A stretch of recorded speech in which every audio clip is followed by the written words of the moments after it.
be very careful not to compromise your Islam.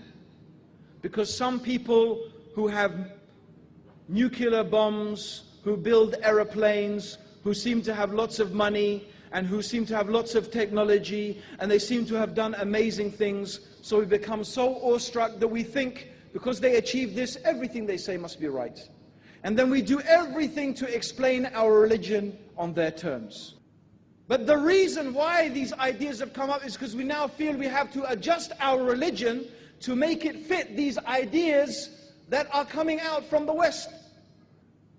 We find Muslims bending over backwards to change our religion to make it fit these ideas, but these ideas are corrupt, and they will prove to be corrupt, and Islam will prove to be correct, and we Muslims will have to stand and we'll say, oh dear, Islam was right all along. Do we need that to happen? Don't we believe in Allah? Don't we believe Allah knows everything? Don't we believe that Allah is the most wise? Do we believe that we have to justify our religion in the terms of what they say? No. Islam is the haqq. It's the truth. And time will prove that Islam is the truth. But in that time, brothers and sisters, don't leave your religion. Don't abandon Islam. Don't adjust the truth to make it fit with the falsehood. No. Be patient. Don't be amazed by these people and the way they are and the things that you see. Be amazed with Allah. Be amazed with the sunnah of the Prophet sallallahu alaihi wasallam. This is a much better thing, brothers and sisters, to be amazed with. There are a few things now, before we just finish the talk, that we could say are a little bit controversial. Yes, Islam gives women, without doubt, and recognizes their humanity.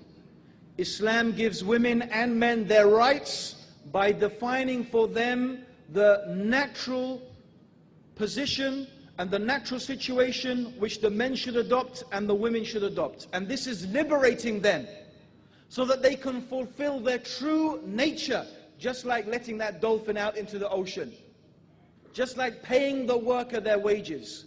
Islam is liberating us from the false ideas and the oppressive ideologies and returning us to our natural condition which Allah created us.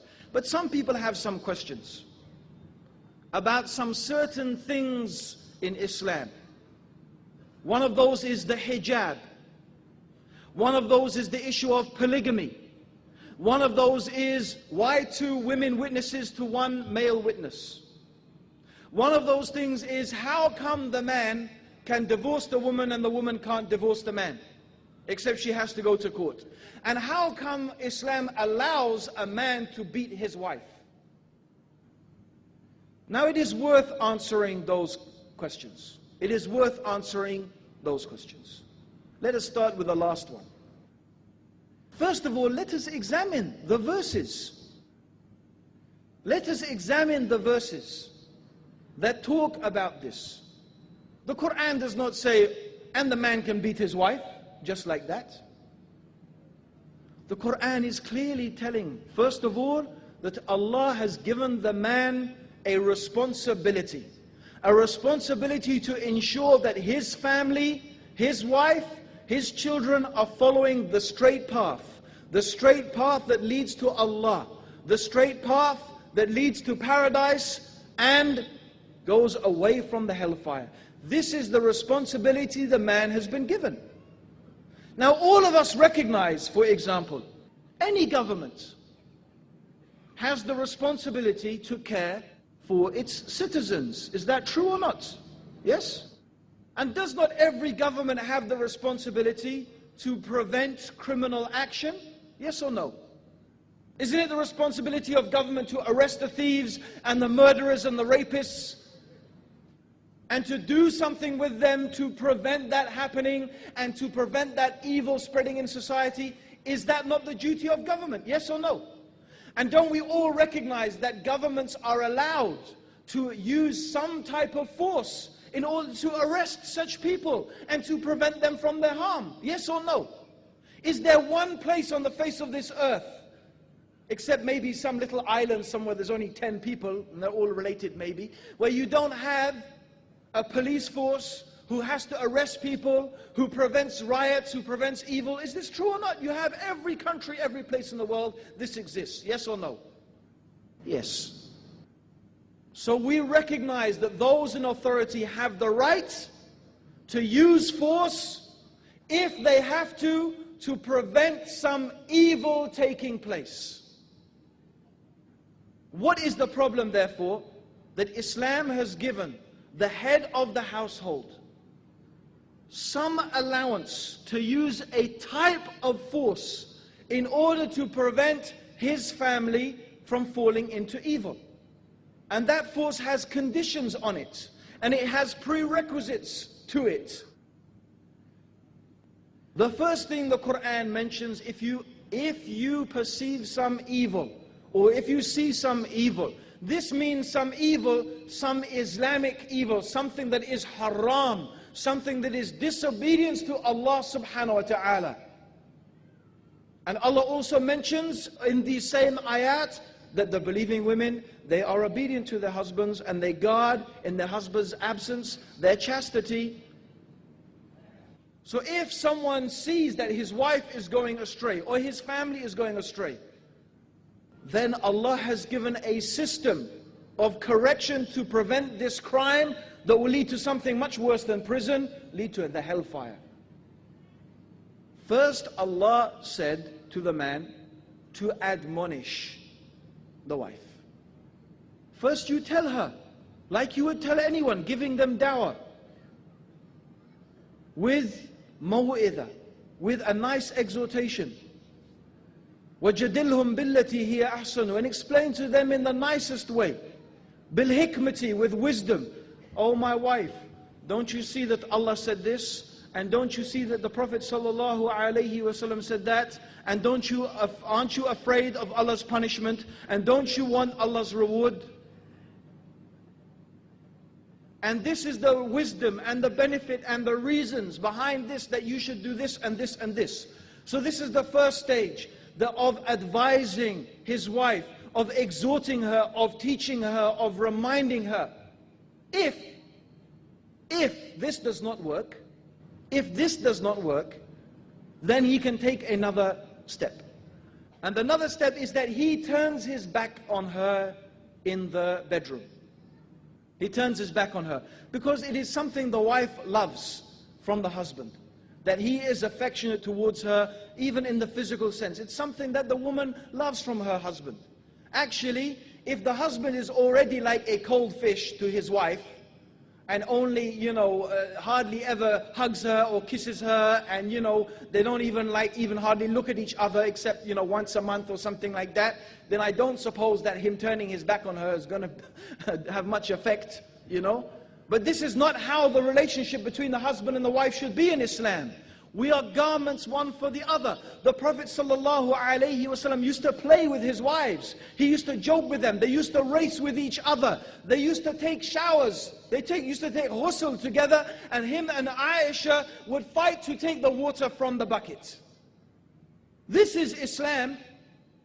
This is how the affection should be between the husband and the wife. The best of you are those who are best to their wives. So if your relationship is like that, then you turn your back on your wife is going to feel sad. And she, inshallah, she's going to relent to that. Even if this after some time does not work, then the husband is allowed to prevent her from evil, to apply some type of physical force. This is a type of very light beating. In fact, as some scholars mentioned, it is just to hit with the miswak. But Allahu alam, what we know from the Prophet ﷺ is this type of beating is not allowed to leave any type of mark. It is not allowed to break the skin.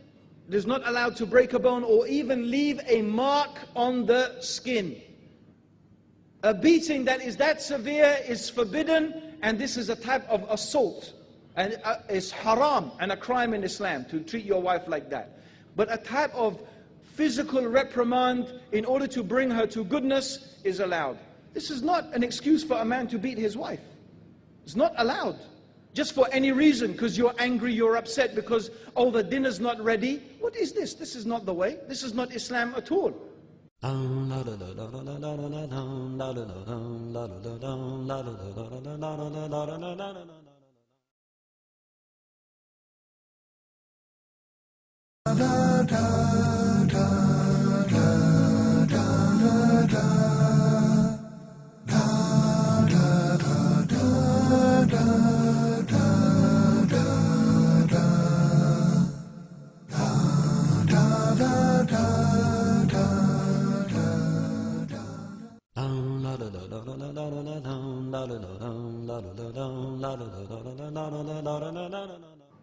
In fact, the Prophet ﷺ hated that people should beat their wives. He did not like that people should beat their wives. In fact, he said, the best of you are not those who beat their wives.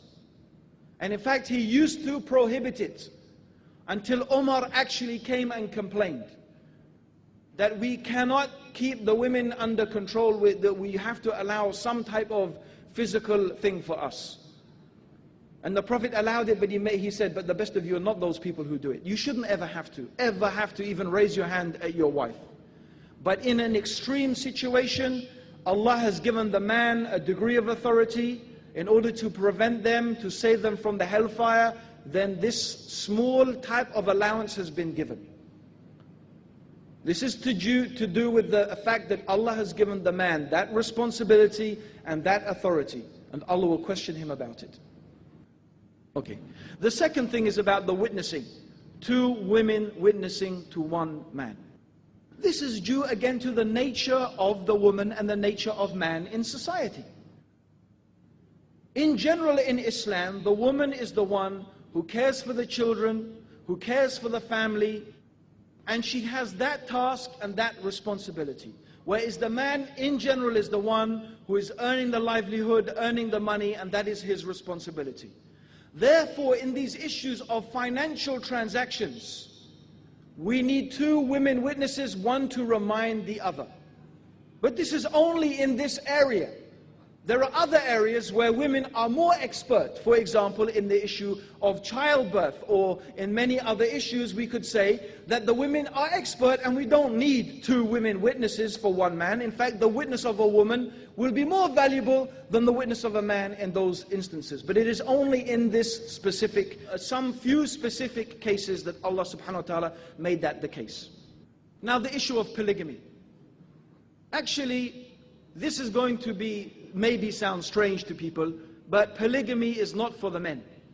It's not for the men. Anyone who was in polygamy, any man who's in polygamy will know that the polygamy is not for the man. I know, I was there once, okay? And believe me, it's very, very, very hard. Really, polygamy, you know, the men, they dream, of course. They say, oh, 4 wives, you know? Oh, fantastic. Yes, yes. That's your dream only. Actually, the reality is that polygamy is something that is for benefit for the women. But very few women realize that, and very few women take advantage of it. It's very sad, actually. On the behalf of the women, it is sad. Because really, the benefit of polygamy for the woman is for those women who are divorced, and those women who are widowed, and those women who do not have a husband to care for them. The benefit of polygamy and the wisdom behind it is to allow those women to enter into a proper, fulfilling relationship and not to fall into something haram. I'm not saying this is the condition. It's allowed in Islam for a man to marry 4 virgins, but this is not the benefit. This is not the wisdom. And all of the marriages of the Prophet ﷺ, except the marriage to Aisha and Zainab, and both of these were ordered by Allah through revelation.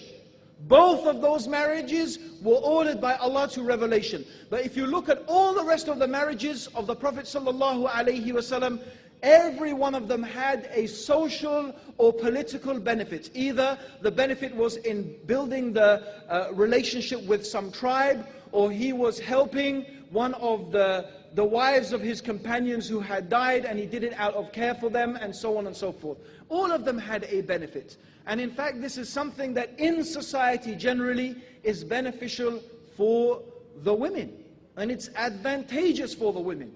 And if the woman could only get over her jealousy and understand that benefit and love for her sister, what she loved for herself, and none of you truly believes until you love for your brother and your sister what you love for yourself. If they realize that, they would understand the benefits of having another sister or another two sisters that could help you with your house, with your children, with their education. And really there are societies, Muslim societies, who understand that benefit and really get so much from this thing. So actually polygamy, alhamdulillah, it may be harmful for the first wife because she has to share her husband, but since when in Islam are we only concerned about ourselves? This is not our religion, to be so selfish and to be only concerned about yourself. So Islam is something you see even in the issue of polygamy. It's something that is helping the women as well, of course, as helping the men. Because another thing I mentioned is the men have a certain weakness. And that weakness that they have without a doubt is in controlling their sexual desires. So Allah has given all the halal way for the man to fulfill that. The halal way. This means we've got no excuse for girlfriends to visit prostitutes and to have all these haram things, which you find the people, they talk about one man, one wife in America. You know what Bill Clinton was doing? Monica Lewinsky. And then there was the now dead president of France, Mitterrand. In his funeral, suddenly there appeared a woman and 3 children. Was his mistress for 20 years. 20 years this man had a mistress and 3 children by them. This is the hypocrisy. And you find many of the men in the West, yes, they have one wife, but they also visit prostitutes and things like this. It's very common. This is the hypocrisy. But Islam is the just way that's giving everybody their true rights. Now, one thing we want to talk about finally, hijab. Actually, hijab is one of the very many beautiful things from Islam. And it is not something to oppress the woman. But I have to say something very important, brothers and sisters. And this goes back to the whole idea of freedom and subjugation.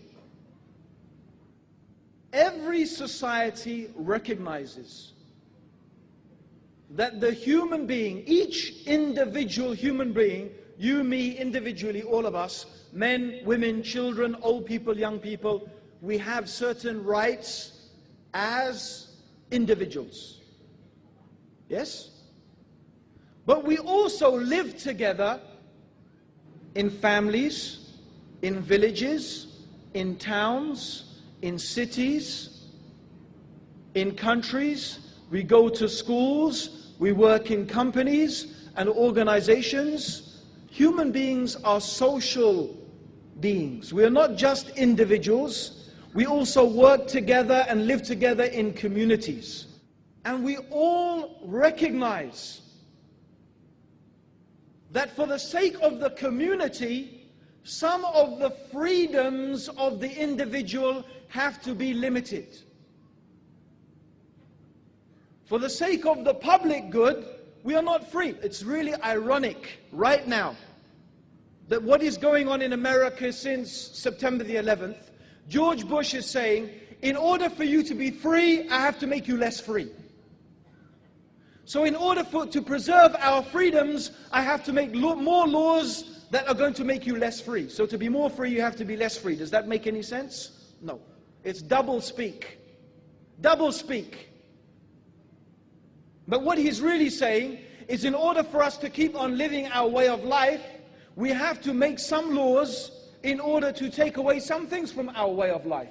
But this is just what every human being has been experiencing the whole time. I'm not free to go and sleep with whoever I like, or murder whoever I like, or take the property of whatever I like. Am I free to do that? No. Am I free to insult anybody in any way? No. I am not free to do that, because if I do that, the harm will come to society. So we all recognize that in order for the public good, we have to limit the freedom of the individual. And this is one of the benefits of the hijab. The hijab is not to oppress the woman. Actually, Allah subhanahu wa ta'ala mentioned the wisdom behind the hijab. Not everything Allah mentioned the wisdom behind why we should do it, but Allah mentioned the wisdom behind the hijab. And Allah said to the believing women to put this garment over themselves, the khimar over themselves, to dress in this way. And Allah gave two reasons for that. The first reason is that so the people may know and recognize them to be believing Muslim women. And the second reason is that they may go unmolested. So the first reason is, it is a type of uniform. It is a type of means of recognition. Because the way you dress makes a statement about yourself. It's a fact. And you know what is a fact in courts all over the world, in America, in Britain, even I read about here in India. Many women who have gone to court and who have been raped, either the rapist had a very small sentence or no sentence at all. And due to what reason? Because the woman was dressed in a very provocative manner. She was dressed in a very, very provocative manner and behaving in a very provocative manner. And this is something actually that happens to the man. When the man sees a woman dressed in a certain way, behaving in a certain way, something happens to him. So if you dress in a certain way, in a very alluring way, then you're going to get a certain reaction from the man. It's called the birds and it's called the flowers and the bees. Yes? You have the flower, pretty flower, light colorful petals, and the flower lets out a nice scent. So the bee is flying along, bzzz, and the bee picks up the scent of the flower. Ooh, it smells nice. And he sees the pretty colors of the flower, and so the bee goes to take the nectar from the flower. That's what happens, yes? It's nature. So when the woman's hair's all here and her lipstick and she's looking all beautiful and this and that, the man, like the busy bee, he says, "Wuzz," right? And he can't help going towards the beautiful flower. He can't help that. It's the nature. But the problem is it causes lots of problems. Lots of problems, because that girl is someone's daughter or someone's wife or someone's aunt or even someone's mother. And the evil consequences of this are so many. So what does Islam do? The woman takes responsibility. She takes social responsibility. She cuts the doors to this evil by covering her beauty. Her beauty is for her husband. She covers her beauty. And also when people see her, they say, no, this is not a woman who is interested in hanky-panky. This is not a woman who's saying, come over here, talk to me, don't I look beautiful? Maybe we can go out tonight. No, because she's dressed, she's covered herself in loose clothes. She's covered her hair. She's covered her face, her hands maybe even. And it makes a very clear statement. I am not interested in these things. I am a Muslim woman. I am a believer. I am for my husband and my obedience is to Allah. I tell you something amazing. In England there was this whole issue of hijab, and so one female reporter for the Independent newspaper, it's a big broadsheet newspaper in England, she dressed one day in niqab, you know, with the hijab and the niqab and all of that, just to see what it was like. And she was absolutely amazed. She said, I was given so much respect. So I've traveled on the tube now for 15 years. For the first time, a man got off his seat and asked me to sit down. People were holding doors open for me. She said, I sat in the office and no one disturbed me. And I really enjoyed it. I really enjoyed the fact that I didn't have to care underneath what I was wearing. I could wear whatever I like. I didn't have to put on my makeup and make sure I was looking so beautiful so everyone's going to look at me. I could just be myself. This is what she wrote. And I was amazed. She said, I probably couldn't do it every day, but I have to say, all in all, it was, apart from being a bit hot, it was a positive experience. This is what she got from that. So the hijab really has many, many benefits. In fact, we could give a lecture just on the benefits of the hijab to society and to the individual women. But one of the reasons Allah gives is so that the people will know she's a believing woman. And actually, the second thing is the same. She will be unmolested. Because she is not showing and displaying herself as a sexual object, she will not be treated as a sexual object. When the Muslim woman covers the parts of her that are attractive, then she forces the man to treat her as much as he is able, because even the truth is, whenever a man sees a woman, even in hijab, the woman does something to the man. But as much as she is able, she is covering those things. And she is forcing the man to treat her not as an object of sex, but as a human being. You see, brothers and sisters, when you see these women all dressed beautifully with everything and their hair everywhere and everything, and she says, but I don't know why the man, he doesn't respect me for my mind. Because sister, lady, we're too busy looking at everything else to think about your mind. That's why we can't think about your mind. But when you cover up, the woman forces us to treat her as a human being and to see what she has to say, not what she has to look like. Subhanallah. So does this liberate the woman? Yes. This is true liberation. This is making the woman really what she is. A human being, a mother, a good wife, an honest, chaste person, not just some object for the gratification of the male sex. No. Islam gives women their true humanity. Islam gives women their true nature. And as we found yesterday and we find again today, that Islam truly is the way of life to bring true peace and true happiness to the individual and to the society. Allahumma salli ala Muhammadin wa ala alihi wa sahbihi wa sallam.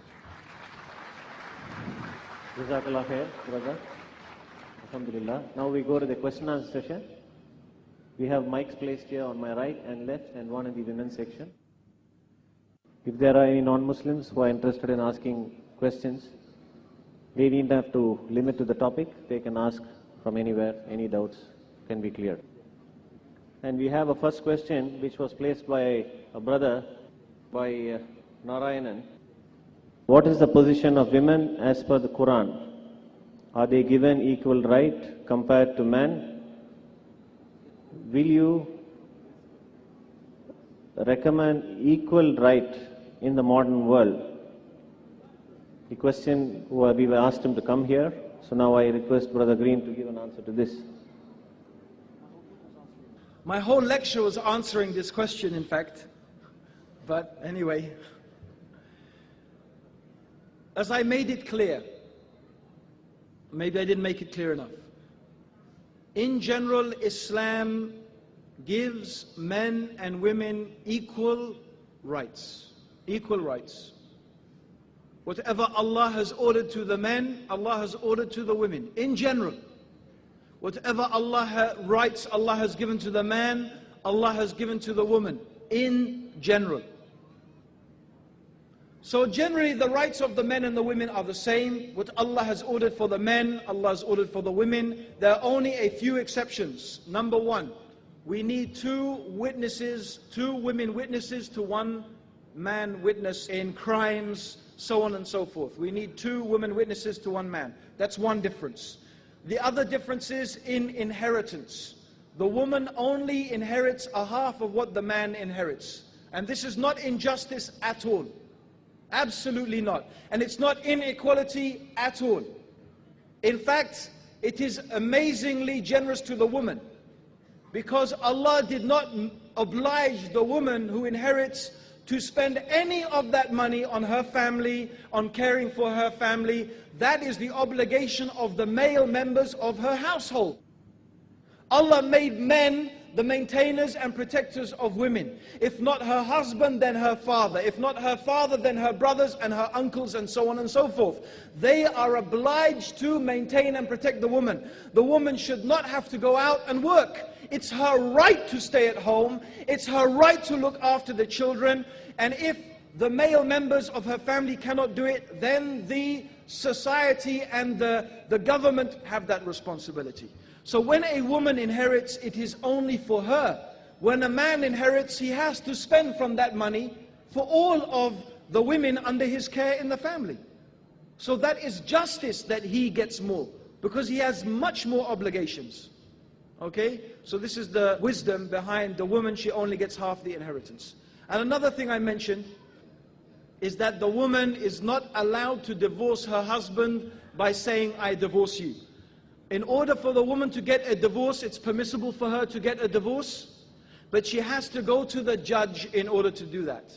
This is due to a difference and a weakness in the woman. The woman is more emotional. She needs to be like that in order to care for the children. But the downside of this emotional makeup is that she can react sometimes in emotional manner, and that she will not always behave very rationally, especially at certain times of the month. So therefore, we find that Allah did not allow the woman just to divorce her husband with a statement.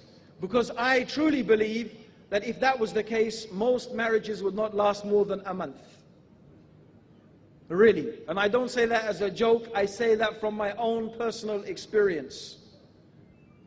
Okay, this is not, again, oppression, this is to preserve the family. Now apart from those things, maybe I forgot something, but apart from those things and the dress of the men and the women is different. By the way, I often get asked back in England, when the schools come to visit in the mosque, and I'm trying to explain about the Muslim woman's dress, I give this example. I say, listen, you have the same idea in your society, exactly the same. Believe me. If you have a boy and a girl walking down the street together, yes, and the boy is wearing shorts only, and the girl is wearing shorts only, and I mean shorts only, nothing at all on the top, which one will get arrested? They said the girl will get arrested. She will be arrested. I say, why? Well, because she's exposing herself. But the man's exposing himself as well. Yes, but the girl, she's not the same as the boy. I said, thank you very much. That's what I've been saying all along. The men and women are different. Only the difference is in Islam, our standards of morality are better. What the woman has to cover is not only her, it's all of everything. This is our morality is more strong. But the reason the woman wears hijab and the man doesn't is because men and women are not the same. They're different. The woman is beautiful and she's an adornment and she is something beautifying. In general, the man does not have that same type of thing about him. So there is a difference between men and women, and Islam recognizes those differences. But in general, the rights of the men and the rights of the women are the same, except for those specific cases that are mentioned as to be exceptions in the Quran or in the Sunnah. So I hope that answers the gentleman's question.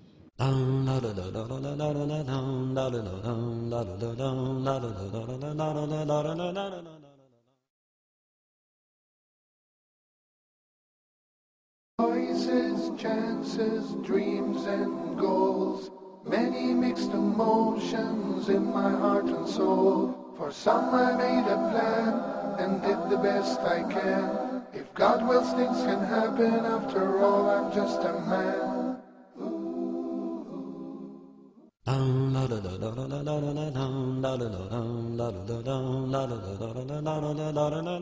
We have another non-Muslim brother here who would like to ask a question. We'll come to you after that. Vairavan, student, engineering. I'd like to ask a question. Saudi Arabia, women are not allowed to drive cars. So basically, what are they allowed to work? I mean, what kind of work are they allowed to do? Each country has different cultures and different needs. Have to take into account the different cultural sensitivities of their people.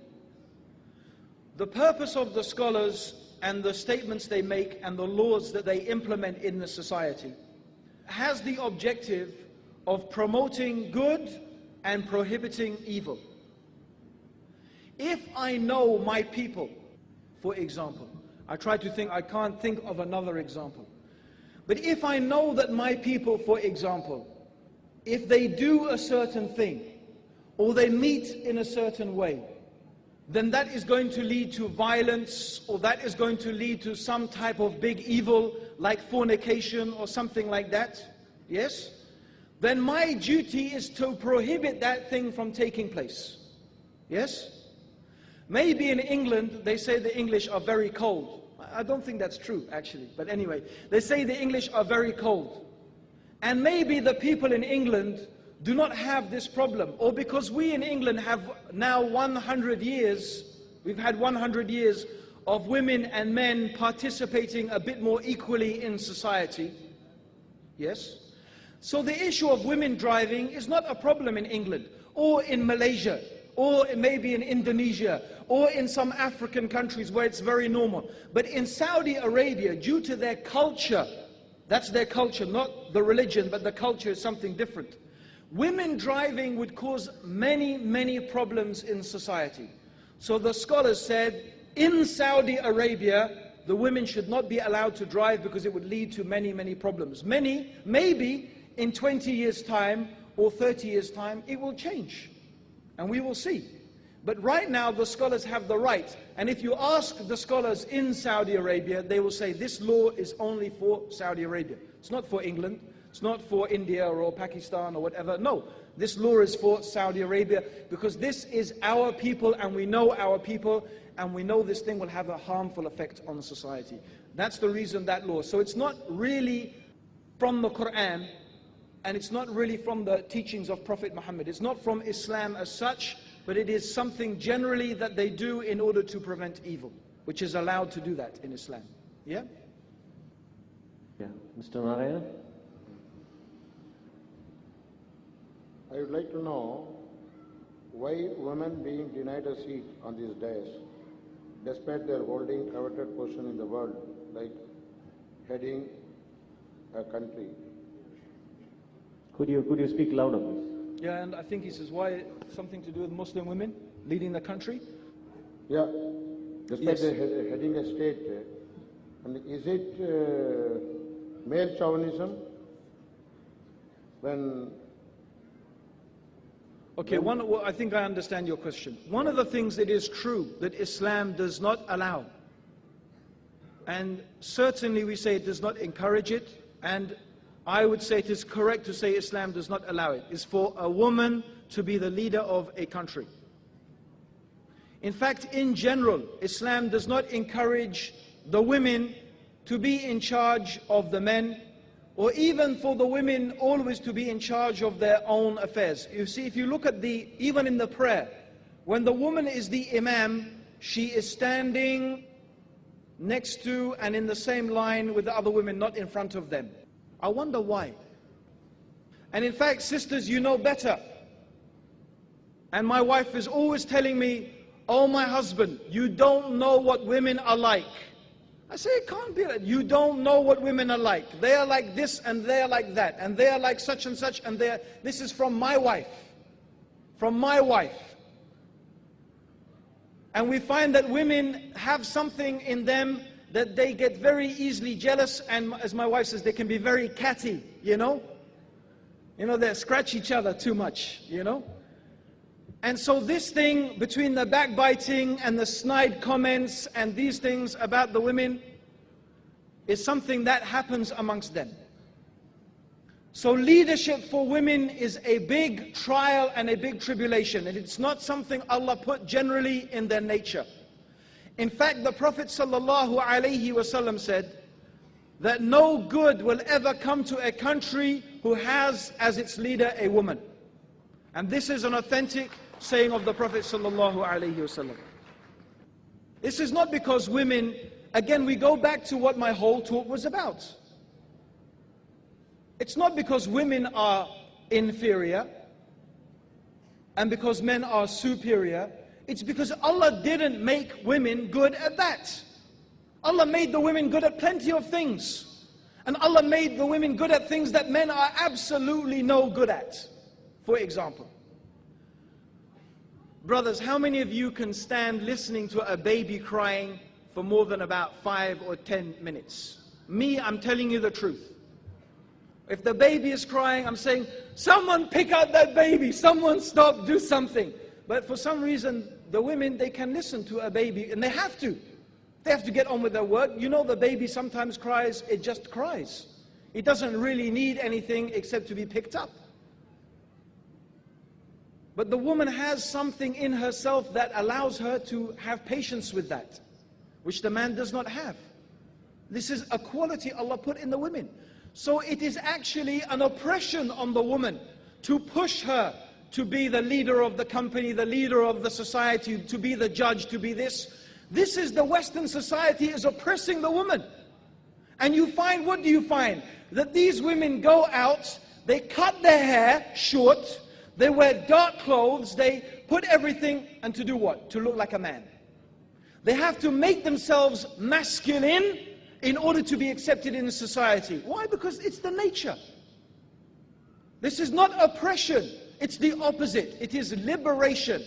Like I already said in the beginning of my talk, you keep the dolphin in that small little pond.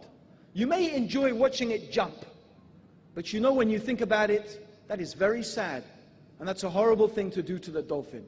You may enjoy pictures of naked women and watching them dancing and all the rest of it, but you know, when you think about it, that's very sad and very sick way to treat a woman. It's a very horrible image to give of the woman. What do we think of women? Oh, woman, she is a dancer and she's a sex object and that's what she's good for. Is this the respect for women? No. So as I re-emphasize again, Islam is liberating the woman truly by returning her to her nature, and the man by returning him to his nature. It's not oppression. It's recognizing the differences between men and women. We'll go to the sisters and get back to you. Sisters, please. Assalamu alaikum wa rahmatullahi wa barakatuhu.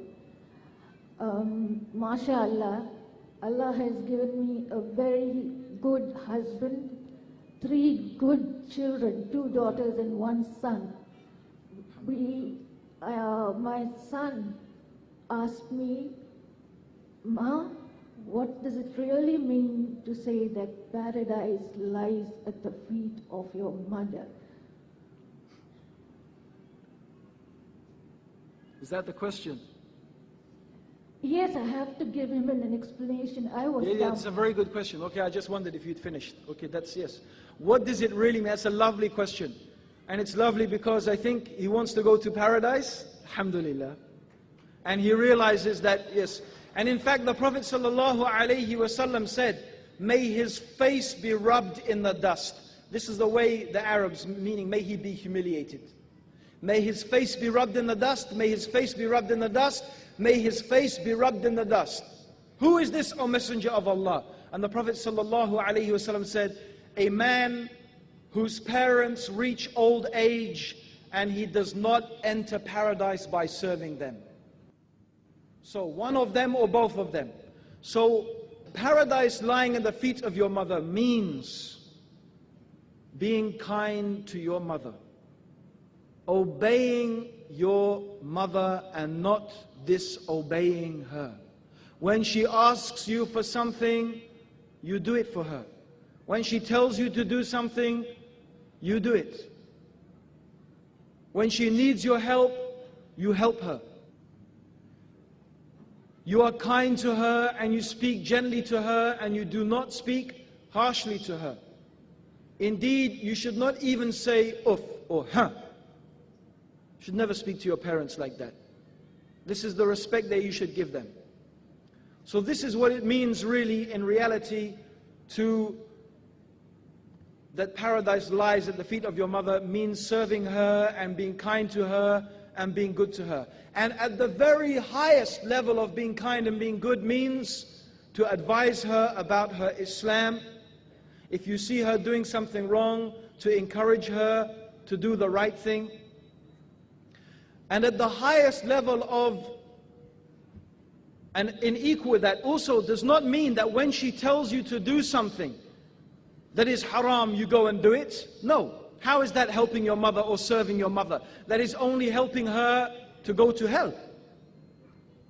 Some people have this wrong idea. They say, oh, Allah said obey my parents, that's why I'm working in a bank. That's why I'm marrying this bad woman who doesn't even pray. No. And there are some things I have to say also, that the mother does not have a right.